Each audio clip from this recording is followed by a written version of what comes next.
Bismillahirrahmanirrahim. Subhanallah, subhanallah, subhanallah, subhanallah, subhanallah, walhamdulillah, wa la ilaha illallah. Wallahu akbar. Subhanallah, walhamdulillah, wa la ilaha illallah, wallahu akbar. Subhanallah, walhamdulillah, wa la ilaha illallah, wallahu akbar. Subhanallah, walhamdulillah, wa la ilaha illallah, wallahu akbar. Subhanallah, walhamdulillah, wa la ilaha illallah, wallahu akbar. Subhanallah, walhamdulillah, wa la ilaha illallah, wallahu akbar. Subhanallah, walhamdulillah, wa la ilaha illallah, wallahu akbar. Subhanallah, walhamdulillah, wa la ilaha illallah, wallahu akbar. Subhanallah, walhamdulillah, wa la ilaha illallah, wa la ilaha illallah. Subhanallah, walhamdulillah, wa la ilaha illallah, wallahu akbar. Subhanallah, walhamdulillah, wa la ilaha illallah, wallahu akbar. Subhanallah, walhamdulillah, wa la ilaha illallah, wallahu akbar. Bismillahirrahmanirrahim. Alhamdulillah, nahmaduhu wa nasta'inuhu wa nastaghfiru bihi wa natubu ilaihi min syururi anfusina wa min sayyiati a'malina. Man yahdihillahu fala mudilla lahu wa man yudlil fala hadiya lahu. Asyhadu an la ilaha illallah wa asyhadu anna Muhammadan abduhu wa rasuluh. Ma ba'd. Rabbi shrah li sadri wa yassir li amri wahlul 'uqdatam min lisani yafqahu qawli. Allahumma aftah alaina hikmataka wa anshur alaina min khazaini rahmatika birahmatika ya arhamar rahimin.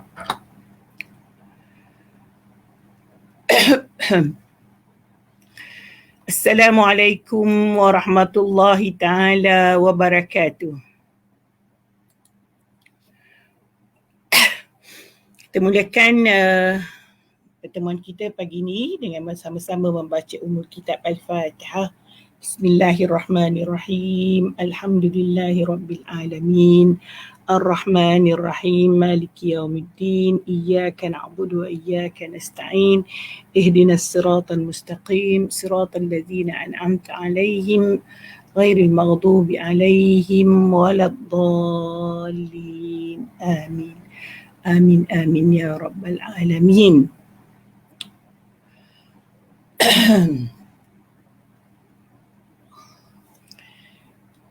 Alhamdulillah, hari ini kita bertemu lagi dan hari ini adalah awal Muharram. Awal Muharram. Mungkin ada yang berpuasa. Hari ini pula kebetulan hari Khamis. Tapi bonda tak puasa. Sebagaimana yang selalu bonda sebut dah. Ada sedikit permasalahan, so tidak dapatlah berpuasa.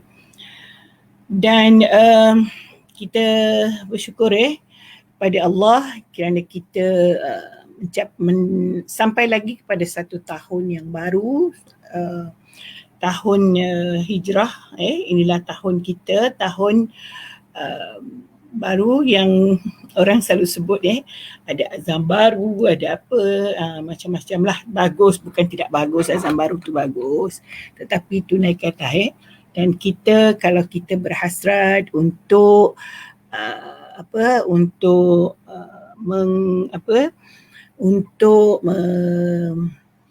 berhijrah daripada satu perkara kepada satu perkara yang lebih baik, perkara baik dan lebih baik daripada tidak baik kepada baiklah, dan saya kira tuan-tuan dan puan-puan sekalian, sahabat, kita bukanlah sahaja di awal tahun kita muhasabah diri, kita memang sentiasa muhasabah diri sepatutnya, dan apatah lagi kalau di awal tahun.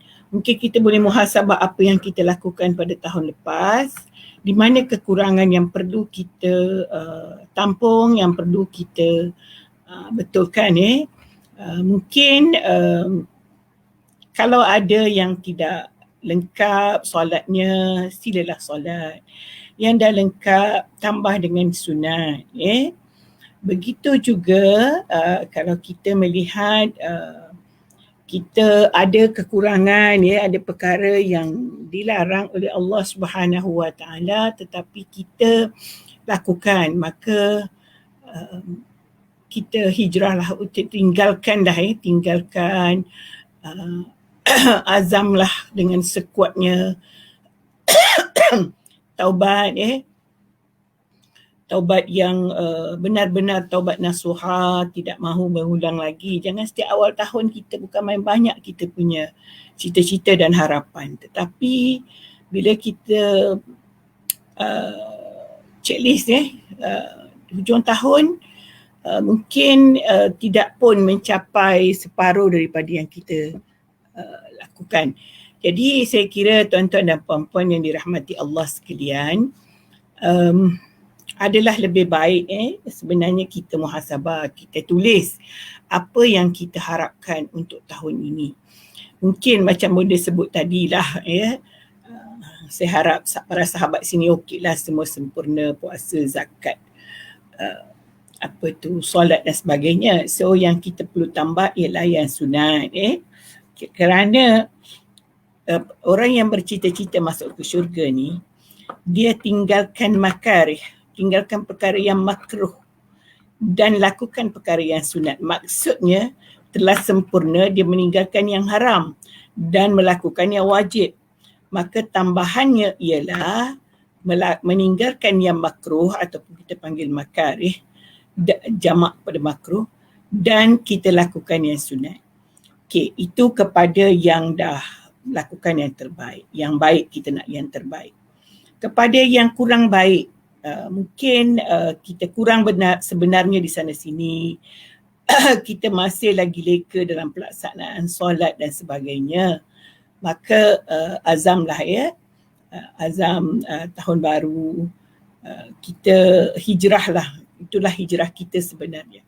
Banyak perkara yang bila Bonda sebut tentang makarih tadi, ada orang kata rokok tu makruh, dia juga mengatakan haram. Kita ambillah yang ringan, iaitu makruh. Tolonglah kita tinggalkan kerana dia bukannya memberi kebaikan tetapi memberikan mudarat. Bukan sahaja ia makruh dari segi hukum, maksudnya kalau kita tinggalkan dapat pahala, tetapi dia adalah membinasakan kita. Jadi kita berusahalah sedaya mungkin. Sebenarnya kita tidak akan tinggalkan kalau kita tidak berusaha. Memang semua orang kata susah nak tinggalkan. Tidak ada yang susah kalau kita ada keazaman dan kita ingat Allah. Ingatlah Allah. Allah tidak benarkan kita mencampakkan diri kita dalam kebinasaan. Ingat Allah. Dan kita dapat pahala kalau kita tinggalkan, kerana perkara itu adalah makruh. Dan satu lagi yang mungkin bagi sahabat-sahabat sekalian, letakkan target kita. Satu hari berapa kita nak baca ayat Quran dengan maknanya dan faham. Dengan maknanya dan faham. Satu ayat, 2 ayat, 3 ayat. Kalau kita ayat pendek-pendek macam surah Waqiah mungkin 2 ayat. Surah An-Nisa panjang, kita mungkin baca 1 ayat. Okeylah. Mungkin kita rasa kita susah nak istiqamah. Jadi kita ambil yang sedikit. Okey, sekarang kita baca surah Nisa. Ataupun mungkin nak ulang surah Waqiah yang lepas. Kita mulakan pada hari ini, baca balik dan fahamkan, ingatkan, dan kita lekatkan di hati apa yang Allah Subhanahu Wa Taala sampaikan kepada kita. Semoga kita menjadi hamba yang taat kepada Allah Subhanahu Wa Taala, patuh kepada kalamnya, patuh kepada Al-Quran. Maka itulah mungkin azam kita. Satu lagi yang mungkin boleh dijadikan azam ialah kita nak hafal Quran. Hafal, faham, dan macam tadilah mungkin kita boleh, kalau surah Waqiah kita hafal, kita faham, tahu maksud, baca dengan betul dengan tajwid dan kemudian hafaz. Akhirnya kita hafaz surah tu. Kita ambil surah-surah yang pendek lah. Kalau surah An-Nisa ni, surah Al-Baqarah panjang nanti jemu pula. Jadi kita baca setakat yang kita boleh lakukan.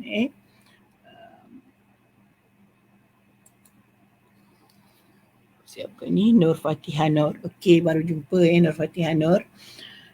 Mudah-mudahan tercapai hasrat. Apa azam Fatihah Nur?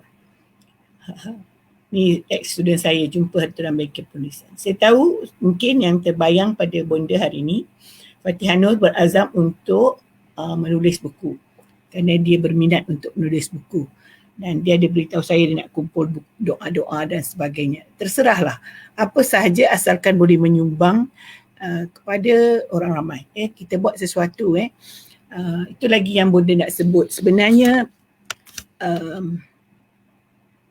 pada awal tahun ini, kita senaraikan apa yang kita boleh sumbang. Tadi bonda bercerita tentang pembangunan diri kita sendiri. Dari segi ibadah kita, hubungan kita dengan Allah dan bonda tak sebut lagi tentang keduniaan tapi dunia juga kita kena kejar untuk akhirat ni. Macam kalau kita target kita nak bersedekah satu hari sekian ringgit, bagaimana supaya kita boleh tunaikan supaya kita tidak kekurangan. Apa usaha kita? Selalu orang cakap dah tua-tua ni rehatlah. Buat apa susah-susah nak cari duit. Sebenarnya itu juga pandangan yang tidak tepat. Apa susah-susah nak cari duit? Agaknya lah kalau kita berdepan dengan masalah dan keuangan, kita memang sudah lupa untuk memberi. Kita lupa untuk memberi. Jadi sebenarnya tidaklah berarti kita susah maka kita tidak kita tidak memberi. Kadang-kadang kita ni orang yang kalau dia ada duit sentiasa banyak, dia sedekah dia tak rasa satu pengorbanan. Tapi kalau orang susah, dia bersedekah, dia rasa itu satu pengorbanan. Dan dia rasa kemanisannya sebab dia pernah rasa susah. Jadi bila orang tolong dia rasa dia tolong orang, dia rasa tentu orang bahagia dengan pemberian. Itu dari segi kita fikir tentang pembangunan diri kita. So awal tahun ni boleh tak fikir ataupun senaraikan apa yang kita nak sumbang kepada orang lain. Tidak semestinya kita menyumbang keuangan. Ada kita nak menyumbang ilmu, ada kita nak menyumbang macam-macam. Kita senaraikan dalam kita punya checklist, kita punya ni lah kan, senarai harapan kita, wishlist kita untuk tahun hijrah ni. Saya pandai masak, saya nak mengajar masak, saya nak buat buku masak, contohlah kan. Saya nak menulis di Facebook tentang resepi, 1 minggu 1 resepi. Saya nak beri petua masakan. Macam-macam lah. Bonda pun ada juga kadang-kadang dalam senarai itu tapi tak terlaksana. Dulu sebelum bonda live ni, bonda pernah berfikir untuk live 3 perkara. Pertamanya tentang, memanglah saya nak buat live tazkirah, tak kira lah, kemudian saya fokuskan kepada tadabbur.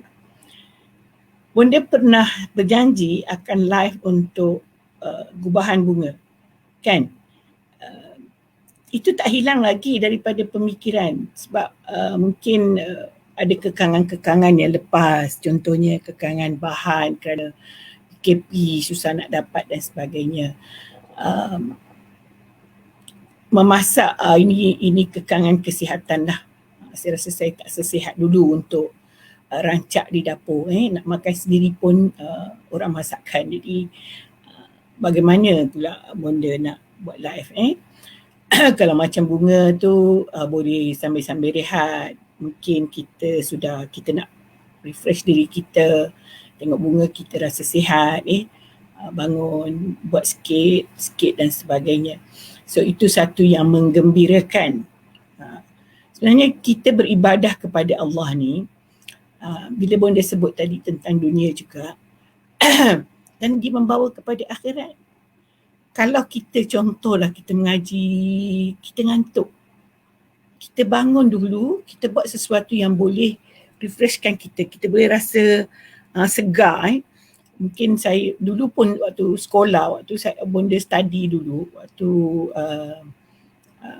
waktu belajar di universiti, bonda memang bukan jenis membaca terus-terusan, study, buat kajian. Ada masa memang mesti hiburkan hati. Sama ada tengok TV, sama ada mungkin ziarah kawan-kawan atau berjalan-jalan.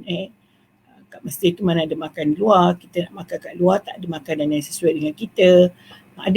Adalah satu dua benda yang bukan macam sekarang. Sekarang saya tengok dah banyak dah. Dulu tak ada KFC kat sana, dipanggil apa dah. Itu semua tak ada. Kita nak buat, kita buat sendiri di rumah. So sekarang ni kita itu semua adalah kalau kita niatkan kita mahu menggembirakan hati kita supaya kita tenang, supaya kita boleh beramal dengan tanpa rasa bosan.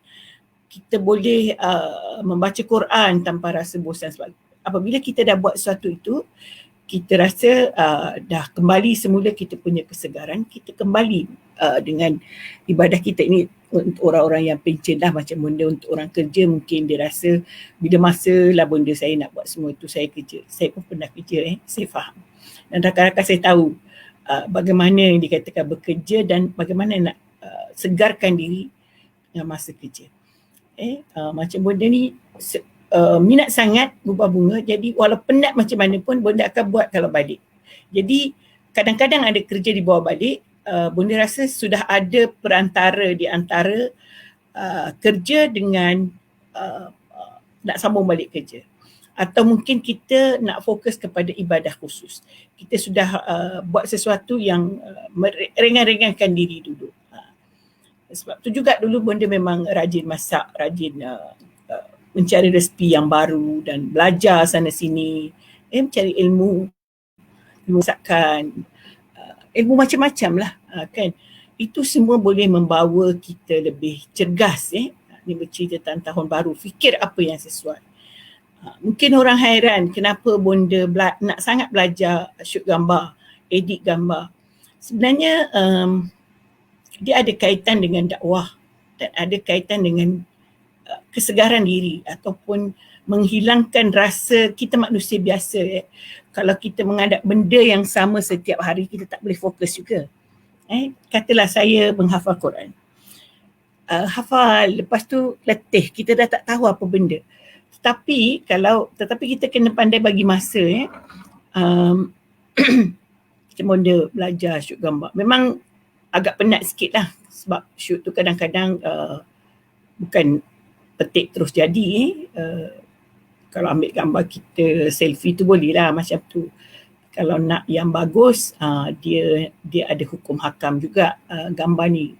Ada sengitnya, ada tidak betulnya, ada tidak kena frame-nya dan sebagainya.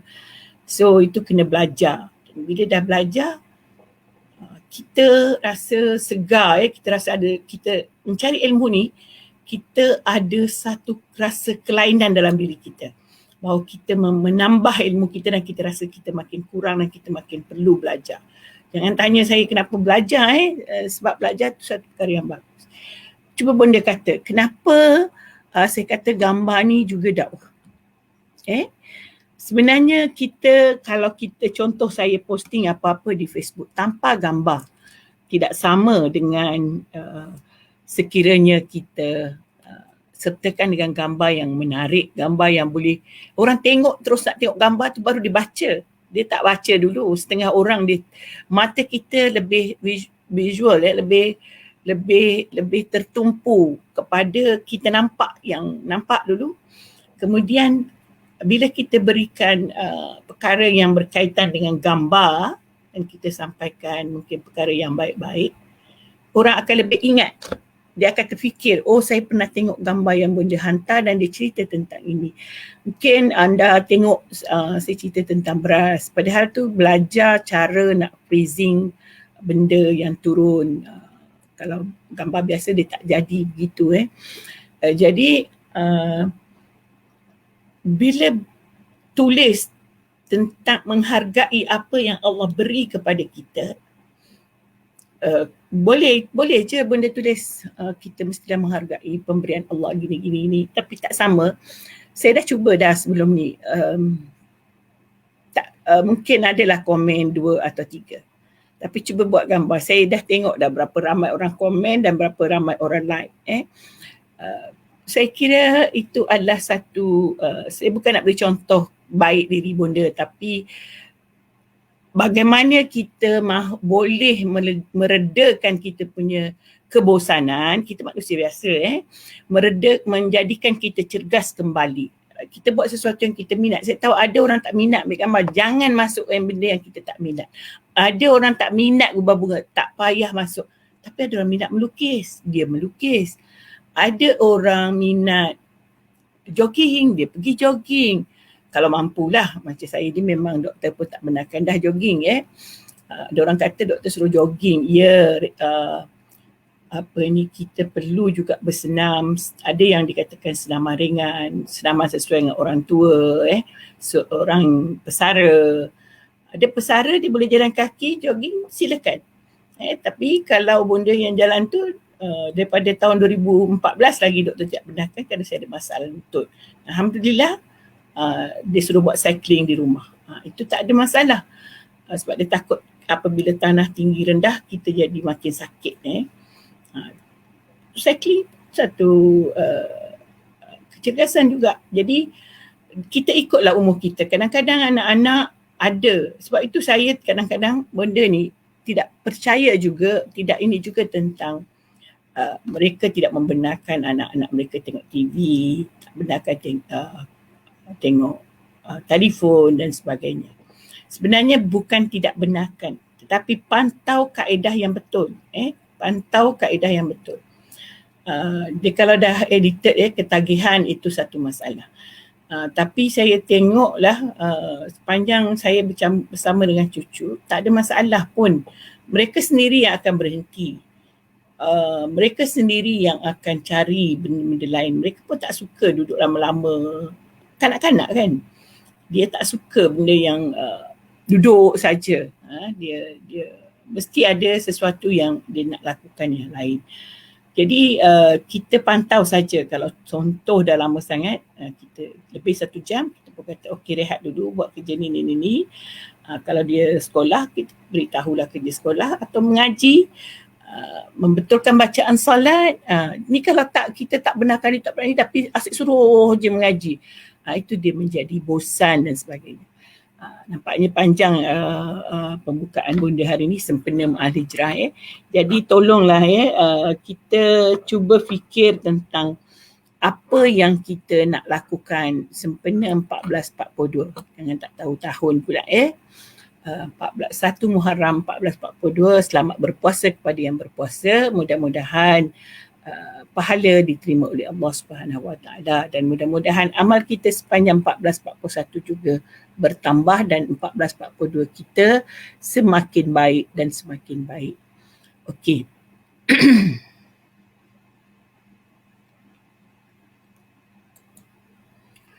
Okey, Anita, jatuh cinta dengan setiap gambar yang terima kasih. Itulah Anita ni rajin buat kuih, jauh jadi kita tak dapatlah kan. Satu masa adalah tu. Kita teruskan kita punya tadabbur. Nampaknya 1.5 jam saya bercakap tentang Ma'al Hijrah. Tak apalah, saya kira kita hari tu kita ada baca tentang pembahagian pesaka, dan kita juga ada baca surah ayat yang ke-8, apabila ketika pembahagian ada anak yatim, ada saudara mara yang susah, miskin, bagilah sedikit kepada mereka dan katakanlah perkataan-perkataan yang baik. Janganlah marah mereka pula. Dia datang buat apa kamu datang, kamu tak ada bahagian ni kat sini. Kamu bukan waris. Ni. Sebenarnya siap disebut dengan jelas dalam Al-Quran. Faqulu lahum qawlan ma'rufa. Berikanlah kata-kata yang baik.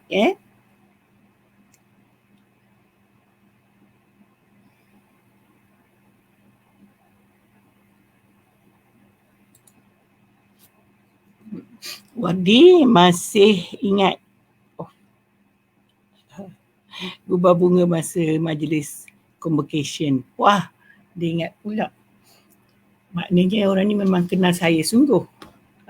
Saya pernah jual bunga di convocation UPM 5 tahun berturut-turut.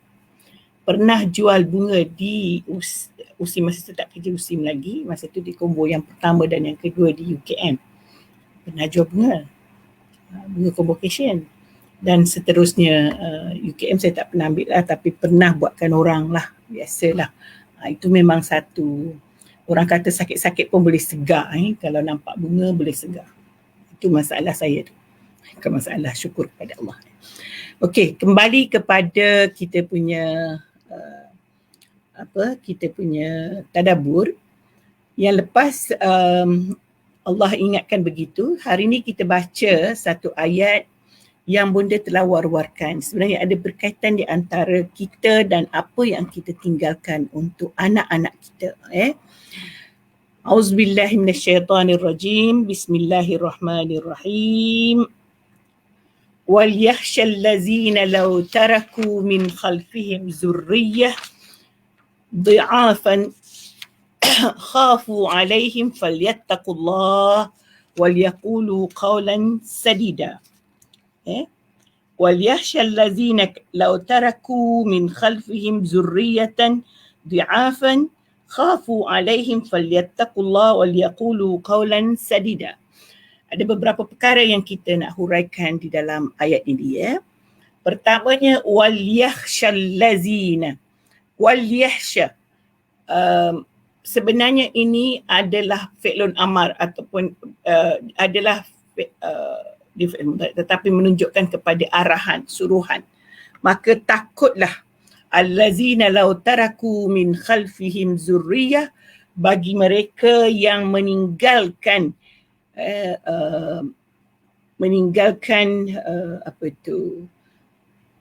keturunan, zuriat, di'afan, takut mereka bila jadi yatim, siapa nak bagi dia makan dan sebagainya. Susah akan risau akan apa yang berlaku kepada mereka. Maka khafu alaihim, takut, falyattaqullah, maka bertakwalah kepada Allah, wal yaqulu qawlan sadida, dan katakanlah kata-kata yang benar. Yang lepas kita baca wal yaqulu qawlan ma'rufa, astaghfirullahalazim, saya kalau dah ni wa qulu lahum qawlan ma'rufa, hari ni kita baca wal yaqulu qawlan sadida. Kata-kata yang benar, kata-kata yang jitu. Jadi sekarang kita kembali kepada wal yakhshal lazina, takutlah law taraku min khalfihim zurriyah, kalau takut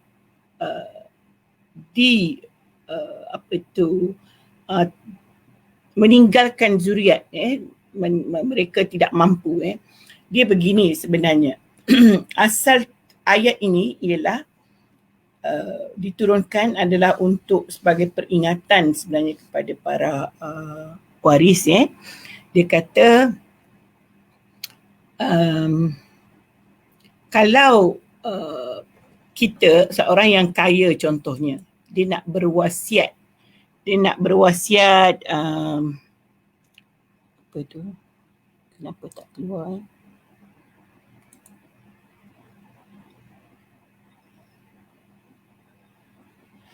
Dia nak berwasiat untuk apa tu, hartanya nak sedekahkan contohnya.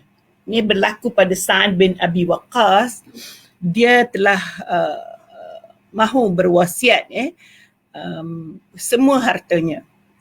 Lalu dan dia beritahu Rasulullah dan Rasulullah menjawab. wahai Abu Sa'ad, dia kata, adalah lebih baik kamu tinggalkan anak kamu dan dia ada harta. Ghani, dia kata. Daripada kamu tinggalkan anak kamu, papa. Maksudnya susah nak makan pun tak ada. Sebabnya, Sa'ad mahu berwasiat hartanya itu secara keseluruhan. Secara keseluruhan. Sehingga tidak meninggalkan apa-apa kepada anaknya.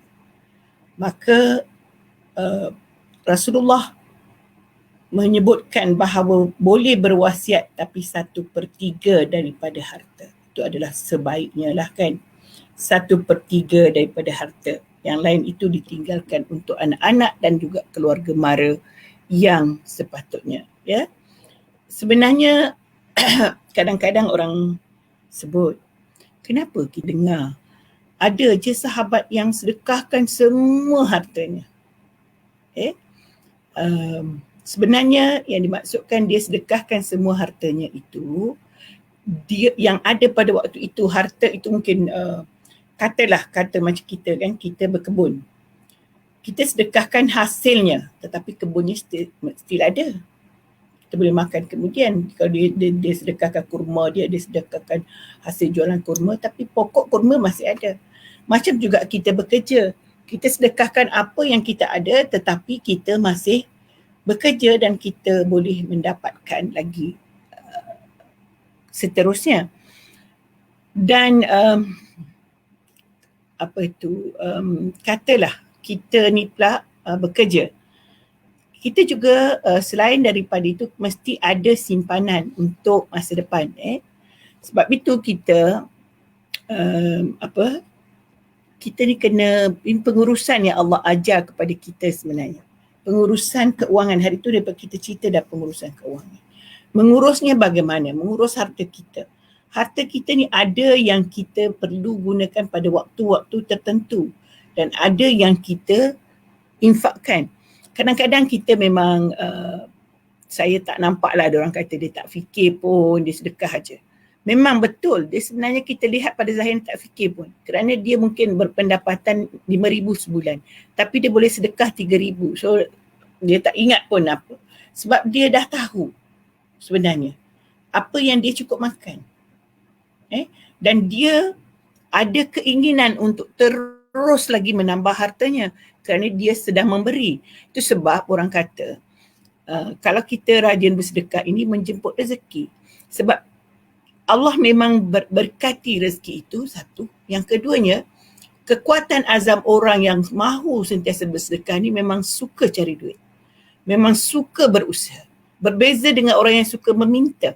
Orang yang suka meminta ini, dia fikir senang. Saya nak minta dengan mak saya nak minta dengan pakcik saya nak minta dengan sebulan-sebulan. Tak. Orang yang suka memberi ini, dia akan suka cari.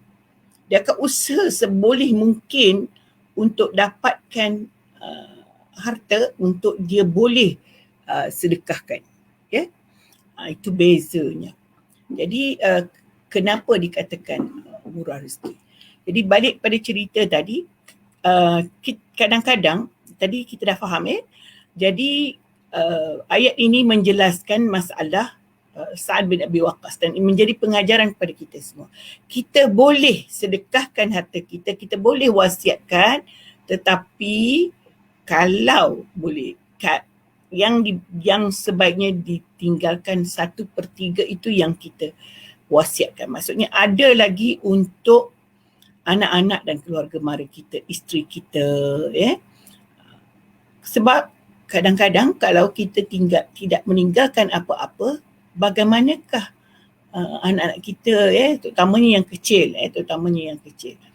Tetapi ini masalah besar. Sebab sekarang ini kebanyakan kita orang muda, saya tak kata kita tu maksud saya, sekarang yang berlaku dalam masyarakat, bila muda selalunya tidak ada simpanan. Sebab dia baru kerja dan banyak perkara nak dibeli.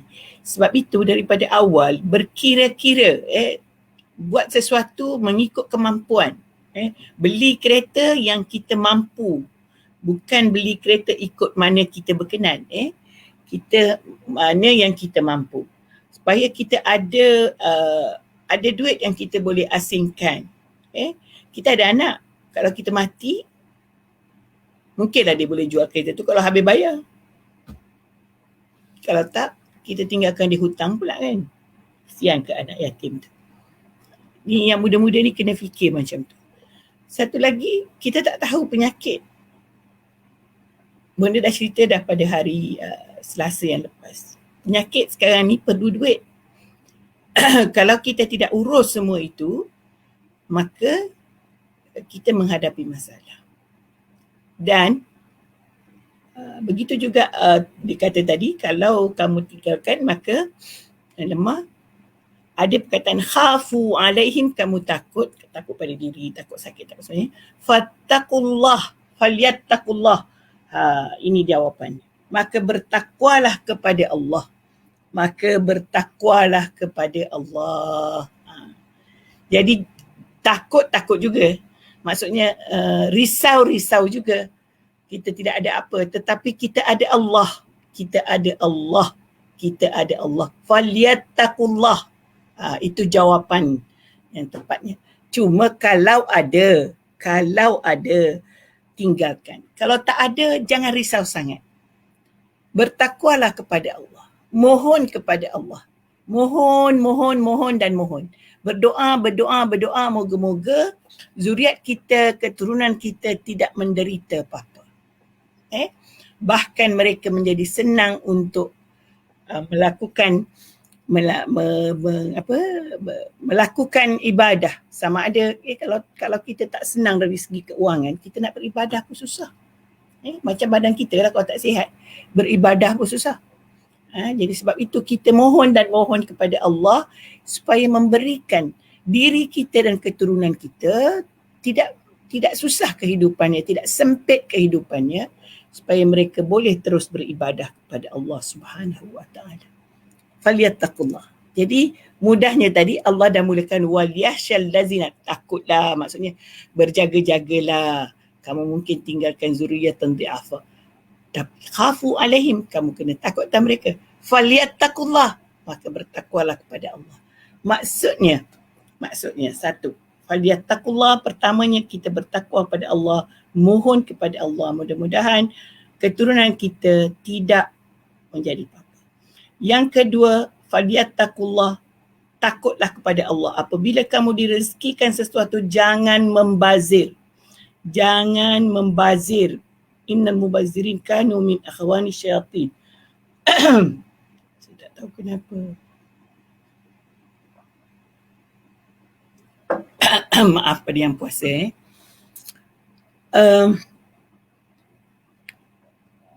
Jauhi daripada membazir. Jauhi satu lagi, bertakwalah kepada Allah. Jangan kerana kamu takut untuk zuriat kamu apa nanti, maka kamu ambil harta yang bukan daripada perkara benda yang halal. Jadi takut juga, tetapi cari yang halal, jangan cari yang haram. Nanti nampak, kalau saya terima rasuah ni 25,000 boleh simpan, anakku boleh kaya. 50,000 apatah lagi, dan banyak apatah lagi. Kita kena lihat semua tu. Tidak boleh sebab itu falyattaqullah, bertakwalah kepada Allah. Tadi saya dah sebut tentang takwa mohon. Keduanya, jangan menggunakan yang haram. Yang ketiga ialah jangan ambil harta anak yatim.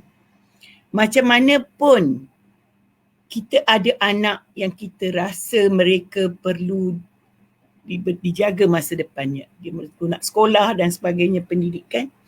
Tetapi kita tidak boleh ambil harta anak yatim. Malah ayat ini sebenarnya, saya baca dalam tafsir ni, dia ada menyebutkan seseorang yang ada menjaga anak yatim untuk lebih menyayangi anak yatim tadi, fikirlah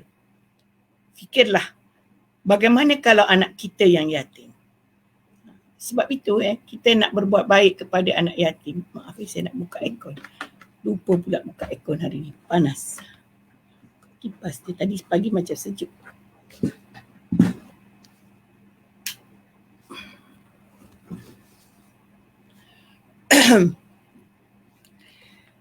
kita dengan adanya anak kita sayang anak kita, rasa kasih dan sayang kita akan menimbulkan insaf kita. Bagaimana kalau anak kita yatim? Dengan sebab itulah timbul rasa belas kita, maksudnya boleh menimbulkan rasa belas kita kepada anak yatim, menimbulkan rasa kasihan, simpati kita pada yatim, kepada ibu tunggal yang terpaksa menjaga anak dan sebagainya, menjaga anak yatim. Ini yang diceritakan oleh kebanyakan ulama tafsir. Falyattaqullah itu bukan maknanya bertakwalah kepada Allah tetap sahaja.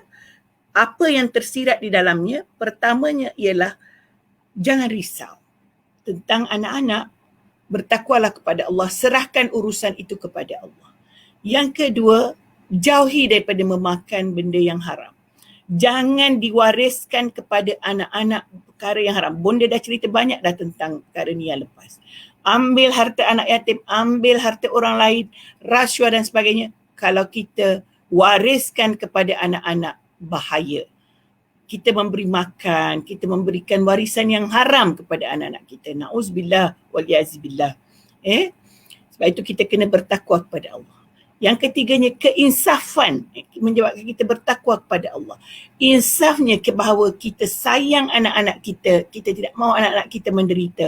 Begitu jugalah kita perlu berbuat baik kepada anak-anak yatim. Kadang-kadang kita kata saya ada anak yatim, tak ada saudara mara yatim. Ya, dalam masyarakat mesti ada anak yatim. Mesti ada anak yatim. Kalau kita nak membantu, mudah saja. Banyak saja yang tempat-tempat yang kita boleh hurulkan kepada anak yatim. Kalau kita tidak mahu tertipu, sekarang banyak scammer dan sebagainya, tak usah. Kalau orang yang mesej ke telefon, bayar tu ini, nak itu, nak ini, kita cari secara baik. Banyak saja dengan tanpa penipuan. Tanpa penipuan kita boleh saja. Kita dengar orang cerita, oh anak si Anu ni yatim dan sebagainya. Kita boleh direct pergi kepada dia. Membahagiakan mereka dan sebagainya. Kita mungkin dengar, oh walaupun kita tak kenal, saya duduk di Sungai Merak, tiba-tiba dengar diorang Negeri Sembilan aksiden, meninggal suami isteri, tinggal anak 5 orang. Pergi cari. Jangan tunggu scammer message bukan-bukan. Sebab benda ni dah banyak kali pula. Ada orang nak pinjam lah, ada orang nak ni lah, ada orang ceritalah dia tak ada macam-macam lah kan. Menipu, mengguna nama orang lain. Bila saya tanya orang yang sebenar, katanya tidak, itu penipuan dan sebagainya. Jadi dalam suasana sekarang, nanti orang kata susah nak bersedekah, Prof. Benda sekejap lagi orang tipu kita. Kita cari yang tak tipu. Banyak yang tak tipu. Ramai saja orang di sana sini yang perlukan keuangan. Terutamanya anak yatim dan ibu tunggal. Malah kalau kami contohnya di Bandar Baru Bangi ada je. Memang persatuan mereka dan kita tahu apa yang mereka hadapi. Dan falyattaqullah walyaqulu qawlan sadida, dan katakanlah kata yang benar. Jadi begini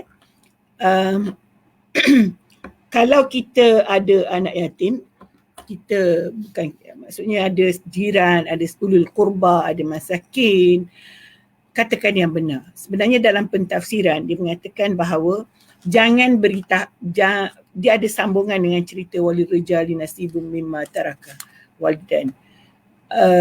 Jangan kalau orang yang susah tu tanya, anak yatim tu tanya, dapat warisan ke, jangan kata tak ada. Sebab tak mau bersedekah, tak mau memberi. Terutamanya kita dah baca juga hari tu dia kata iza hadaral qismah wa iza hadaral qismah ta'ulul qurba. Kalau mereka datang, lepas tu mereka macam ialah minta bantuan. Dia pun tak nak bagi, dia kata saya tak dapat apa-apa pun. Sebenarnya harta ni kita tidak boleh kata tak ada. Sebab itu milik Allah. Milik Allah, bukan milik kita. Bila Allah beri kepada kita dan kita kata tidak ada, kita tidak syukur nikmat Allah. Kita tidak mengingati apa yang Allah beri kepada kita.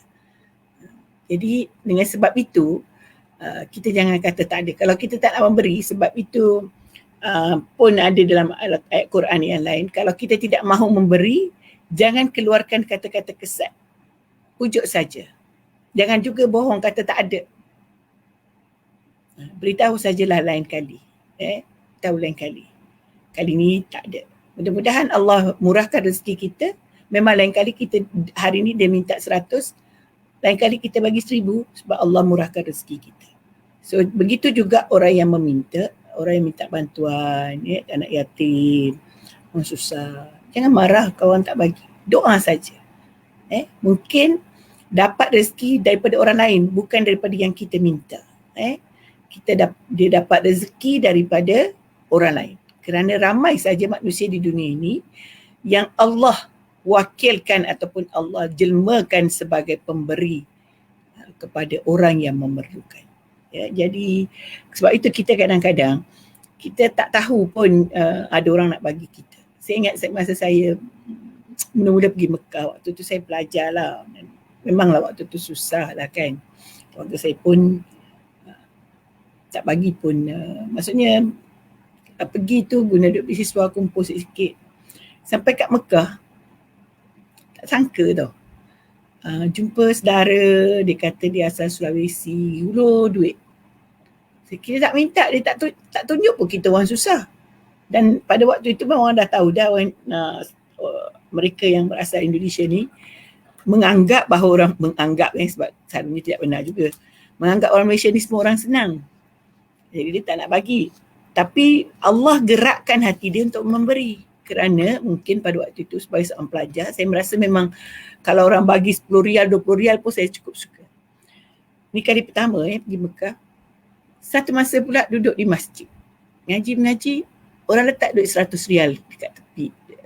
Bagi. Mungkin Allah gerakkan hati dia. Allah gerakkan hati dia memberi sebab Allah tahu kita sangat perlu. Kita sangat perlu. Sebab saya rasa saya pergi selepas itu tak pernah pula rasa ada orang bagi-bagi. Mungkin pada waktu itu Allah katakan tak perlu. Bagi orang yang perlu. Dan pernah juga dengar memang ada orang dapat duit. Sebenarnya itu adalah penyayangnya Allah kepada kita. Sebab itu kita juga seharusnya bila kita tergerak hati nak beri, berilah. Kerana itu adalah gerakan hati daripada Allah Subhanahu Wa Taala. Sebab itu kita sentiasa berdoa kepada Allah supaya Allah rahmati kita, supaya kita mudah memberi. Kita minta Allah rahmati kita supaya kita sentiasa dapat kutip pahala. Kita berdoa minta rahmat Allah supaya kita mudah sangat untuk melakukan perkara-perkara yang berfaedah, perkara yang mendapat pahala. Kita kan semua nak ke syurga. Jadi syurga itu milik Allah. Jadi doalah kepada Allah ni awal Muharram. Kita niat kita dalam hati supaya setiap hari kita tak putus berdoa kepada Allah. Kita minta apa saja kepada Allah Subhanahu Wa Taala. Yang gerakkan hati orang tu, kalau anda jual jual kuih, mana Nita tadi. Allah yang gerakkan hati orang. Allah yang gerakkan tekak mereka tu rasa teringin, rasa sedap apa you buat. Bukan kerana kita hebat buat kuih, tidak. Tetapi kerana Allah menggerakkan hatinya. Sebab itu doa kepada Allah. Kadang-kadang ada orang kata, kuih dia mahal tau. Tapi laku. Orang pun kata kuih dia sedap. Dia pun rasa. Jadi orang yang begini dia tak boleh bangga kata, saya punya masakan lebih sedap pada orang lain walaupun mahal orang beli. Tidak. Rendahkanlah keangkuhan itu. Kurangkanlah, jauhkanlah. Kerana Allah yang memberi cita rasa kepada manusia lain. Jual apa pun, kalau laku itu kadang-kadang kalau kita, sebab benda ni biasa berniaga, macam orang kata saya jual bunga. Saya pernah jual, ada butik, tahu dah.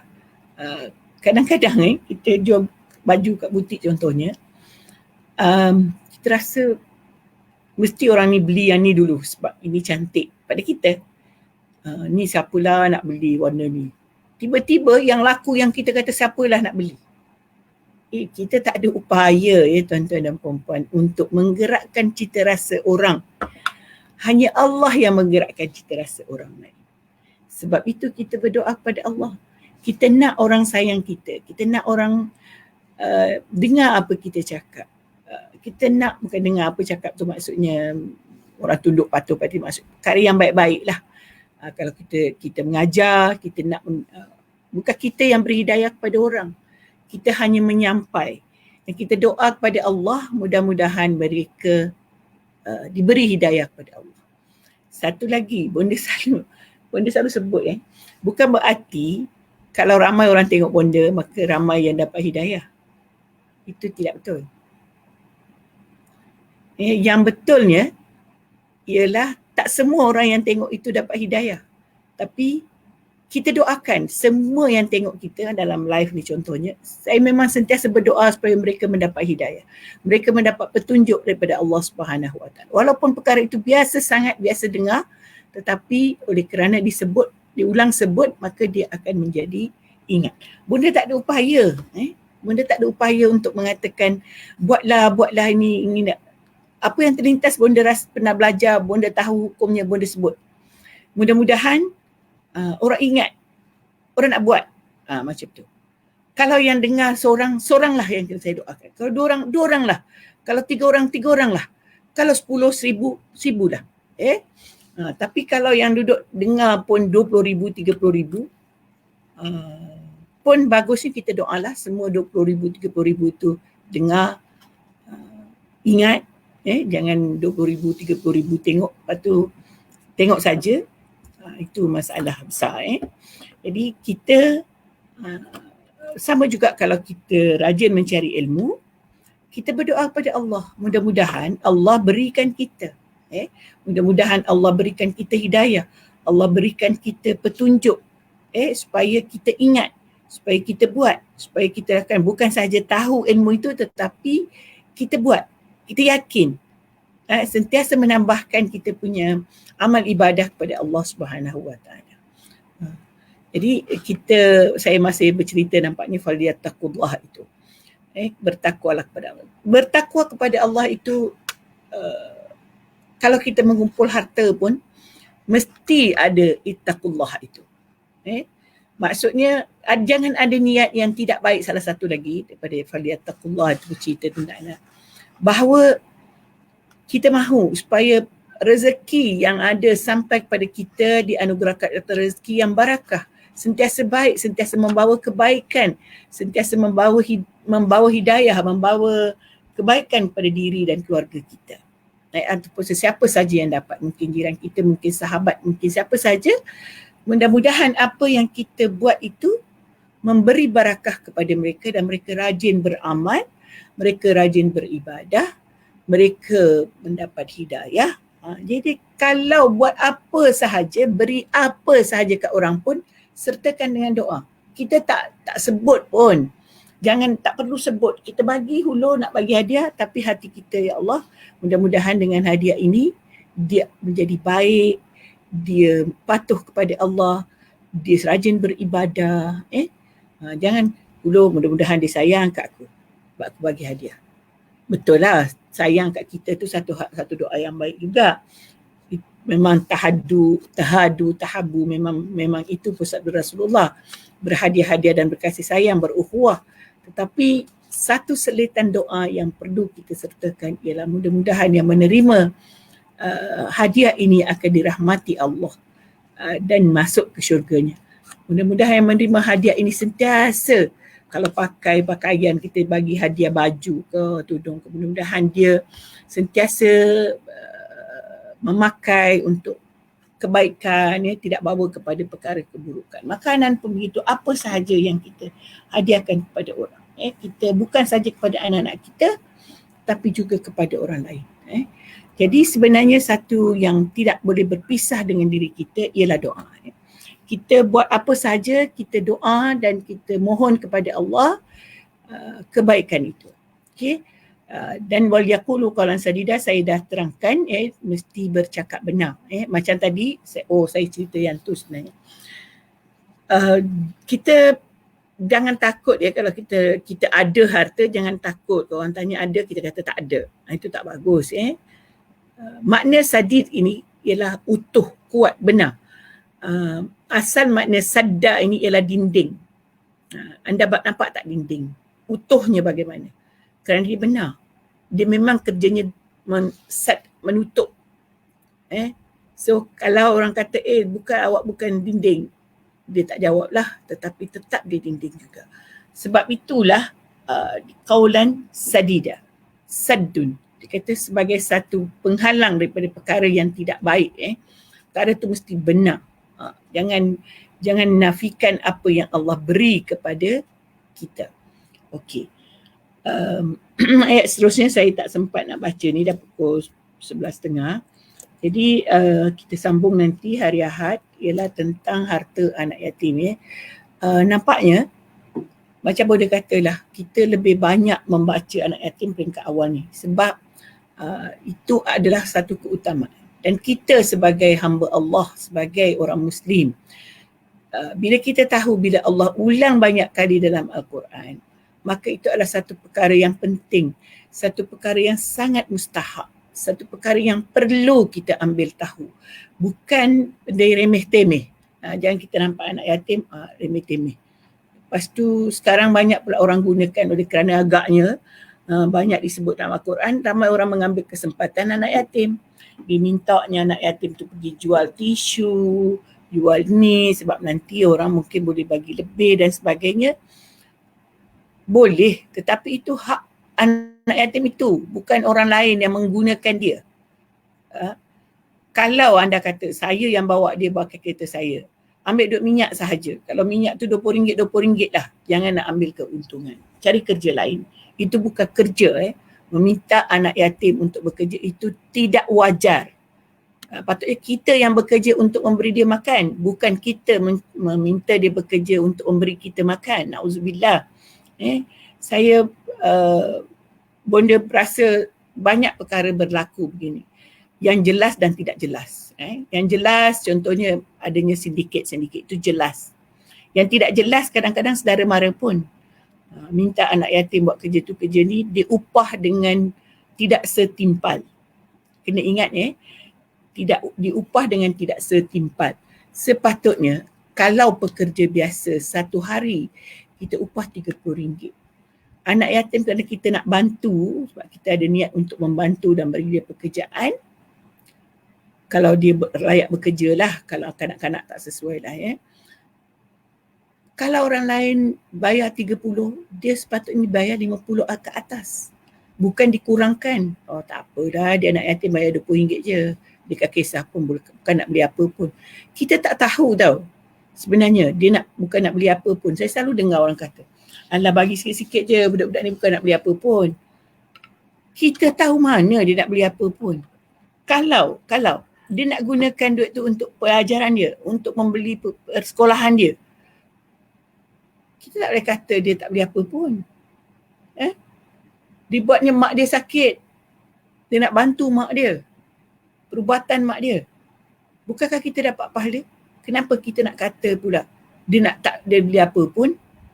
Mentang-mentang kita bukan main banyak benda yang kita nak beli. Nak beli makeup, beli handbag, nak beli tu, nak beli ni. Kita kata budak-budak tak ada beli apa pun. Sebenarnya mereka pun ada keperluan yang mereka nak beli. Jadi kita jangan baca sangat hati orang mengikut apa yang kita fikir. Kadang-kadang salah cara kita membaca. Jangan kita baca. Kita tidak mampu membaca hati manusia dan tidak mampu mengetahui niat seseorang. Okey, apa ni, doa tak boleh. Ya, betul. Betul. Kami sini rajin catat apa yang saya tulis. Jangan pisahkan diri kita dengan doa. Jadi awal Muharram ni dah banyak dah boleh sebut tadi. Mudah-mudahan sepanjang tahun ni tulis apa yang kita tik, apa yang kita dah buat, apa yang kita belum buat. supaya kita tidak tertinggal. Supaya kita tidak tertinggal dengan apa yang kita harapkan sepatutnya berlaku. Nanti habis tahun ni, belum habis tahun ni, timbul tahun 2021, kita buat lagi azam 2021. Tapi kita orang Islam ni azamlah tahun hijrah. Itu tahun kita. Mungkin ada yang berazam untuk umrah, mungkin ada yang berazam untuk haji. Tapi azam kita tu pun terletak pada kehendak Allah. Kalau Allah Subhanahu Wa Taala mengizinkan, maka tercapailah. Kalau pandemik masih berterusan, tidaklah, kan? Jadi kita mohon kepada Allah, macam saya kata, kita doa kepada Allah. Okey. Setakat itu, sebab hari ini banyak sedikit saya bercerita tentang Ma'al Hijrah. Tadabbur kita hanya kita baca satu sahaja ayat, biar sikit tapi kita ingat. Mudah-mudahan kita ingat dan kita kita ingat dan kita amalkan apa yang kita pelajari hari ini. Mudah-mudahan kita dirahmati Allah, kita semua di dalam